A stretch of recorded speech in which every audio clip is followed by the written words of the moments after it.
जी हाँ दोस्तों, फिर से भोजपुरी में एक खेसारी लाल यादव का न्यू गाना लेकर आ गया खेसारी लाल यादव। तो आप लोग को मैं बता दूं, आज बात करने वाला है खेसारी लाल यादव का न्यू वीडियो गाना के बारे में। तो दोस्तों उनसे पहले दोस्तों हमारे चैनल को सब्सक्राइब नहीं किया, क्योंकि हमारे चैनल को सब्सक्राइब कर लीजिए, क्योंकि भोजपुरी का एक एक खबर सबसे पहले आ जाता है। अगर आप लोग को दोस्तों न्यूज़ बनाना है, अपने गाना का प्रचार करना है, तो मुझे कमेंट बॉक्स में बता दीजिए और मेरा नंबर भी यूट्यूब पर मिल जाएगा। चलिए दोस्तों गाना का बात कर लो, खेसारी लाल यादव के गाना के बारे में।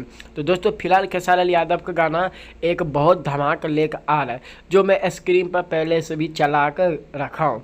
और उनसे पहले दोस्तों एक चीज़ और देख लीजिए, टू भी आपको बता दूँ ये गाना कब आने वाला है। और खेसारी लाल यादव के गाना के बारे में इसीलिए बोल रहा हूँ क्योंकि इसका वीडियो क्वालिटी आप लोग के सामने देखने के लिए मिल रहा है। जी हाँ दोस्तों, खेसारी लाल यादव ही की वीडियो है और किसी की वीडियो नहीं है।